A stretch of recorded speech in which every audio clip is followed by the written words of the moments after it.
Pourquoi un boom des marques fondées autour des actifs de certains arbres? Alors effectivement, il y a les arbres sont à la mode, il y a une grande tendance sur les arbres et on entend beaucoup parler de sylvothérapie. Ici, nous sommes en Bourgogne, dans la Nièvre, et c'est le siège du groupe Charlois où nous sommes des experts, j'allais dire, de la connaissance du chêne depuis 1807. Donc bien loin de cet effet de mode, la famille Charlois a une activité de méranderie puis de tonnellerie en Bourgogne et donc connaît parfaitement la forêt et les propriétés du chêne en particulier. Parlons du chêne justement. Pourquoi s'y être intéressé en termes de cosmétiques? Alors le chêne, c'est effectivement le fil rouge de l'ensemble des activités du groupe Charlois qui est les activités de méranderie et de tonnellerie. L'idée de départ, c'était de se dire si le chêne est aussi bon pour le vin, car seuls les plus grands crus sont aujourd'hui élevés en fût de chêne, c'est un très bon antioxydant pour le vin, peut-être est-il aussi bon pour la peau.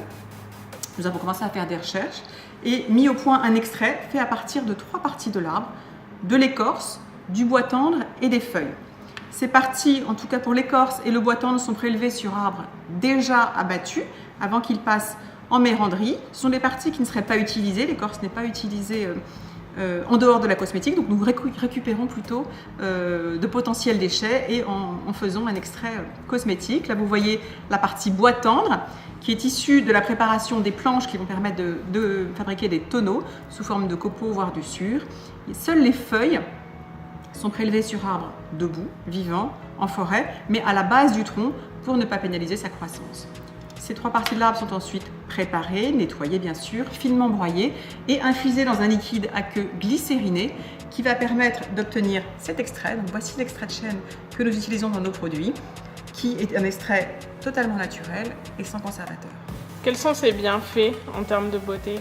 Alors effectivement, nous sommes repartis des propriétés initiales du chêne qui sont son activité antioxydante et nous avons pu prouver son excellente action antioxydante sur la peau.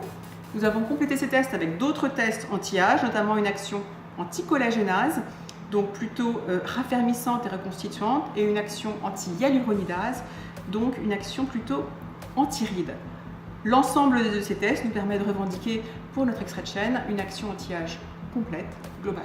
Dans cette tendance de cosmétiques à base d'extraits d'arbres, il y a d'autres arbres qui sont exploités. Vous en utilisez d'autres aussi dans vos produits. Quels sont-ils? Absolument. Alors, notre marque s'appelle La Chênaie. Une chênaie est une forêt composée, on va dire, à 80% à peu près de chêne, mais il y a d'autres espèces qui vivent dans cette chênaie. La première, c'est le hêtre. C'est le compagnon de forêt du chêne et nous avons par exemple utilisé un extrait de bourgeon de hêtre dans notre masque oxygénant comblant. C'est un extrait de hêtre, en plus de l'extrait de chêne, va venir augmenter la consommation en oxygène des cellules de la peau pour donner à ce produit le même bénéfice finalement qu'une promenade en forêt, c'est-à-dire après application de ce masque pendant 15 minutes, une peau complètement éclatante, assainie, toute rosée et rafraîchie. Dans notre soin pour hommes, qui est un soin qui va combiner toute la force des arbres pour les hommes, nous utilisons également l'extrait de hêtre, mais nous utilisons aussi de la sève de bouleau, qui est un autre compagnon de forêt du chêne, et également de l'écorce de saule, qu'on trouve aussi en forêt. Quelles sont leurs vertus précisément? Alors le saule est plutôt un apaisant, donc anti-irritation, et le bouleau est plutôt un tonifiant. Dans notre jolie brume de rosée, qui est une eau de soin hydratante, qui va proposer, grâce à une micro-diffusion très fine, le même effet rafraîchissant que la rosée du matin en forêt, nous avons choisi d'ajouter au chêne un extrait de fleurs de cerisier, qui va avoir des propriétés effectivement extrêmement adoucissantes et hydratantes pour la peau. Donc un autre arbre également, le cerisier, qui pousse aussi dans nos forêts françaises.